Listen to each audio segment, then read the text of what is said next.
আসসালামু আলাইকুম রহমতুল্লাহি ওবরকাতুহু। সম্মানিত দর্শক, অভিনেত্রী শাওনের যে ফেসবুক স্ট্যাটাস, জুলাই সিডিআই, এ নিয়ে যে বিতর্ক এবং উত্তেজনা কোনো অবস্থাতেই থামছে না, এবং সেই উত্তেজনা সরাসরি প্রধানমন্ত্রীর দপ্তরে চলে গেছে বা প্রধানমন্ত্রীর সামনে প্রদর্শিত হয়েছে। আজকে জুলাই মাসের ৪ তারিখ। এই জুলাই মাসের ৪ তারিখে সরকারের পক্ষ থেকে একটি সম্মেলন বা প্রোগ্রাম করা হয়েছে, যেখানে প্রধান অতিথি হিসেবে স্বয়ং প্রধানমন্ত্রী উপস্থিত ছিলেন। তো তার সেই অনুষ্ঠানে জনৈক বক্তা তিনি অভিনেত্রী শাওনকে উদ্দেশ্য করে বললেন যে শাওনকে কেন এখনো গ্রেপ্তার করা হচ্ছে না, কেন তার বিরুদ্ধে ব্যবস্থা নেওয়া হচ্ছে না, এবং প্রধানমন্ত্রীকে তিনি আহ্বান জানালেন যে শাওন কি বাংলাদেশে শেখ হাসিনার চাইতেও শক্তিশালী হয়ে গেছে, যে তাকে গ্রেপ্তার করা যাবে না, তার বিরুদ্ধে ব্যবস্থা নেওয়া যাবে না।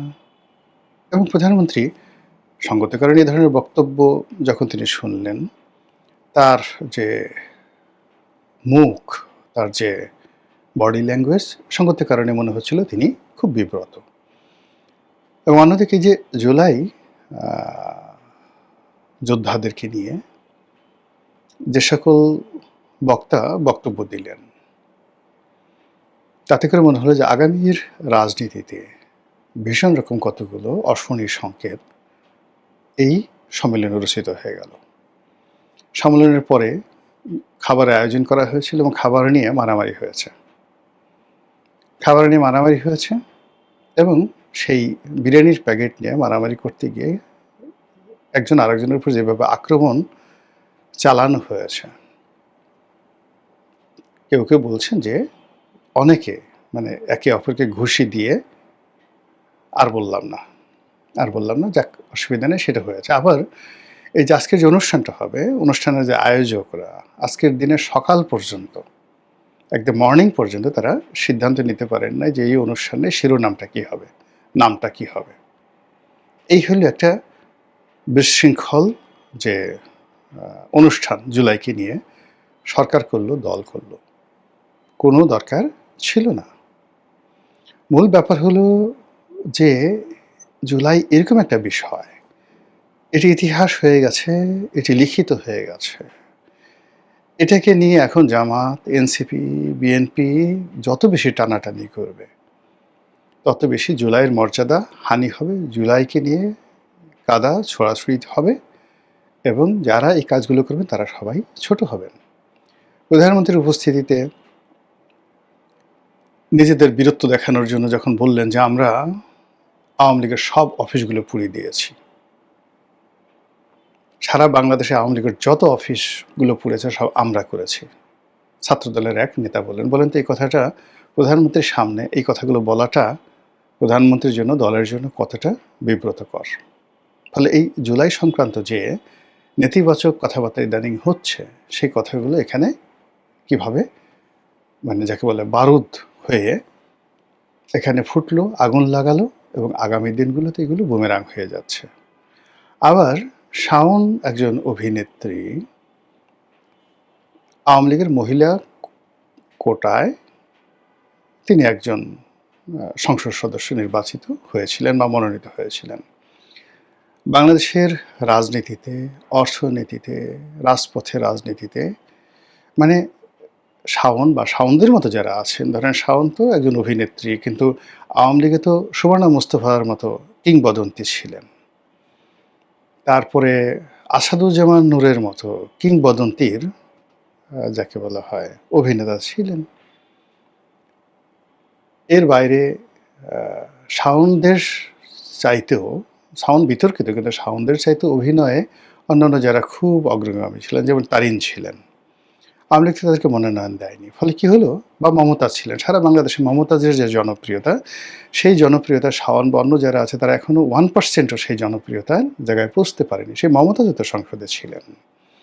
কিন্তু মূল ব্যাপারটা হলো যে নায়িকা, গায়িকা, অভিনেত্রী তারা যতই হন না কেন, ইভেন নায়করাজ রাজ্জাক থেকে শুরু করে আলমগীর, এই যে ফারুক সাহেব, বাংলা চলচ্চিত্রের মিয়া ভাই বলে খ্যাত বিখ্যাত অভিনেতা, মানে তিনি রাজনীতিতে এসেছেন এবং দলীয় রাজনীতিতে মানে ওই যে কক্সবাজার এমপি যে বদির যে গুরুত্ব, তার ১০০ ভাগের ১ ভাগ গুরুত্ব এই ফারুকের ছিল না, নায়ক ফারুকের ছিল না।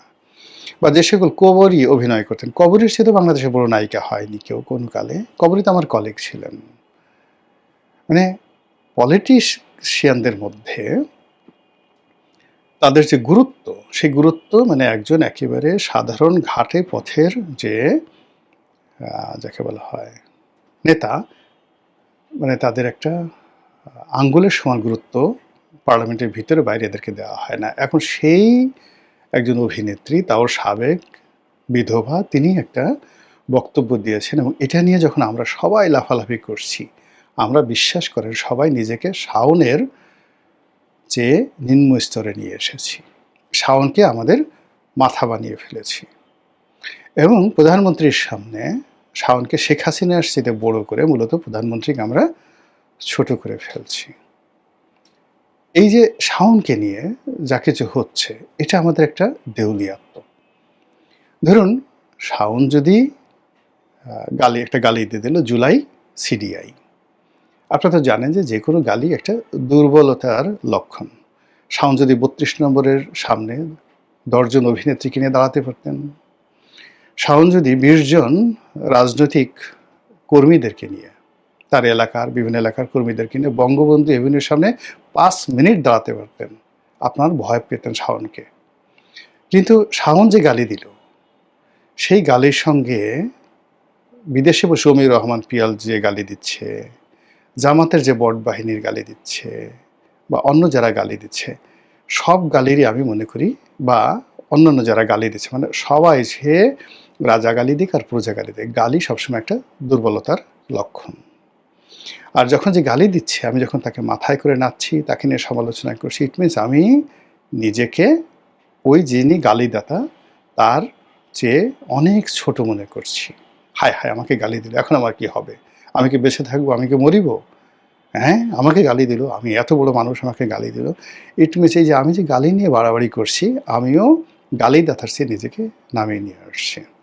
ফলে বোঝার চেষ্টা করুন যে বাংলাদেশের যে রাজনীতি এখন অ্যাবসলিউটলি গালিতে পরিণত হয়েছে এবং সেই যিনি গালি দিতে পারছেন তিনি এখন উজিরে আজম, প্রধানমন্ত্রী। যিনি গালি দিতে পারছেন তিনি এখন এম্পারাওয়ার, সম্রাট। যিনি গালি দিতে পারছেন তিনি এখন সুলতান সুলেমান। আবার গালিদাতাকে যদি কেউ প্রতিরোধ করতে পারে, তার বিরুদ্ধে কথাবার্তা বলতে পারে, তিনি রাজা মানব সিংহ, তিনি শায়েস্তা খান, তিনি নবাব আলীবর্দী খান, এরকম একটা ভাব সব চলে আসছে বাংলাদেশে। তা অ্যাজ এ হোল আমরা কোথায় চলে যাচ্ছি? কোথায় চলে যাচ্ছি? এই সময়টাতে what is the reality in our politics? আমাদের যে পলিটিক্সের সাবস্ট্যান্স বলতে যে জিনিসটি বোঝায় সেটি নেই। এখন যে যার মতো অবস্থান থেকে ঢাকা বিশ্ববিদ্যালয়ের ভাইস চ্যান্সেলরকে গালাগাল করছে, সেনাপ্রধানকে গালাগাল করছে, প্রধানমন্ত্রীকে গালাগাল করছে, শেখ হাসিনাকে গালাগাল করছে, শেখ হাসিনার সঙ্গে শাওনের তুলনা করছে, শাওনের সঙ্গে প্রধানমন্ত্রীর তুলনা করছে। এখন ধরেন শাওনকে যদি প্রধানমন্ত্রী গ্রেফতার করতে না পারেন, ওই যে বক্তব্য দিল, সে কি মনে করবে? সে মনে করবে যে শাওন শেখ হাসিনার চেয়ে শক্তিশালী এবং প্রধানমন্ত্রী তারেক রহমান শাওনের চেয়ে দুর্বল। আবার প্রধানমন্ত্রী যদি এতে রেসপন্ড করেন, তাও যেভাবে তার ক্ষতি, আর রেসপন্ড না করেন তাও তার জন্য ক্ষতি। এই হলো আমাদের একটা সামাজিক একটা অবস্থান তৈরি হয়ে গেছে। ফলে এই যে জুলাই মাস, এই যে আগস্ট মাস, এতে করে আমরা নিজেরা যত বিভেদ এবং বিসংবাদে জড়িয়ে পড়ছি, তত করে আওয়ামী লীগ এবং তার যারা লোকজন তারা আনন্দে লাফাচ্ছেন, দিল্লিতে লাফাচ্ছেন, তারা খুশিতে টকবক করছেন।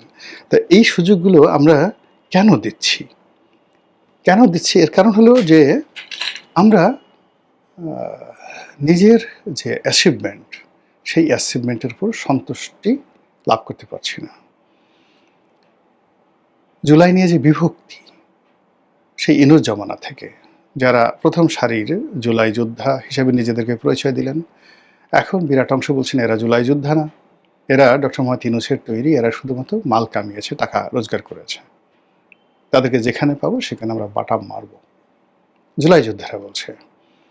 আবার আর এক পক্ষ বলছে যে না, দুনিয়া উল্টে যেতে পারে, আমরা হলাম গিয়ে ধর্মপুত্র যুধিষ্ঠির আমরা কখনো কোনো অন্যায় করিনি, আমরাই জুলাইয়ের যোদ্ধা।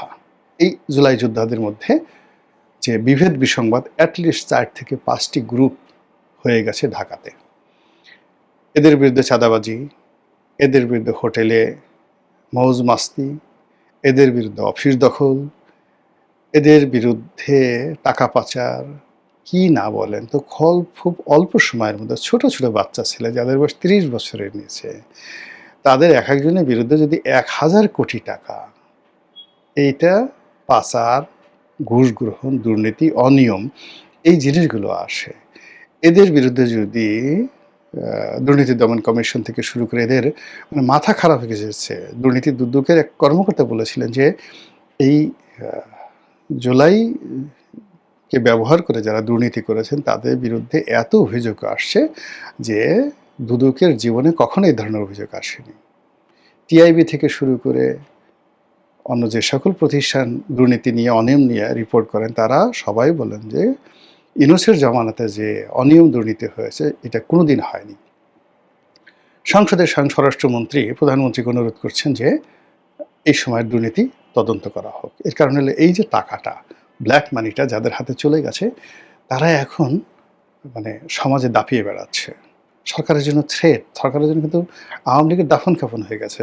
থ্রেট না, থ্রেট হলো ওই সমস্ত লোক যারা জুলাইকে ব্যবহার করে, জুলাই যোদ্ধা পরিচয় দিয়ে হাজার হাজার কোটি টাকা লুটপাট করে এখন এই সমাজে দাপিয়ে বেড়াচ্ছে এবং সরকার সামনে বড় বড় কথাবার্তা বলছে। এদেরকে সরকার যদি দমন করতে না পারে তাহলে আগামীতে আওয়ামী লীগ লাগবে না, এরাই সরকারের 12টা বাজাবে।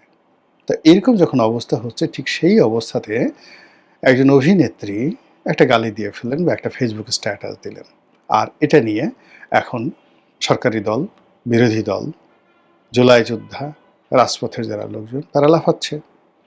আবার অন্যদিকে আওয়ামী লীগের যারা লোকজন আছে একেবারে দেশি বিদেশের সবাই, তারা মনে করছে যে আমাদের lady with the lamp, Florence Nightingale অথবা ধরুন মহারানী ভিক্টোরিয়া, এদের চাইতেও এখন শাওন তাদের মাথার মণি, মাথার মুকুট, মাথার তাজ।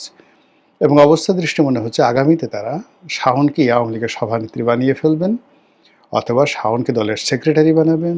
শেখ হাসিনার সভাপতি শাওন সেক্রেটারি, এবং সব মানুষ সে মানে শাওনের পিছে জয় বাংলা, জয় বঙ্গবন্ধু বলে আত্মাহুতি দেবেন। এর কারণ হলো যে এই বিপদের সময় সে জুলাইকে সিডিআই বলতে পেরেছে, যেটা আওয়ামী লীগের কোনো লোক বলতে পারেনি। বাংলাদেশে বসে, বিদেশে বসে অনেকে বলছে, কিন্তু বাংলাদেশে বসে শাওন ছাড়া আর কেউ এই গালি দিতে পারেনি। যেহেতু শাওন গালি দিতে পেরেছে, কাজেই সেই হলো সবচেয়ে বড় বীর। এই যে বীরত্ব যখন সিডিআইয়ের মধ্যে চলে যায়, বীরত্ব, সমস্ত বীরত্ব যখন আপনার সেই নারীর যোনি পথে চলে যায়, কিংবা পুরুষের পায়ুপথে চলে যায়, বীরত্ব পায়ুপথে চলে যায়, তখন সেখান থেকে কি বের হয়? সেখান থেকে আর যাই হোক না কেন, ভালো কিছু বের হয় না। মহান আল্লাহ আমাদের সবাইকে হেদায়েত দান করুন এবং হেফাজত করুন। আসসালামু আলাইকুম ওয়া রাহমাতুল্লাহি ওয়া বারাকাতুহু।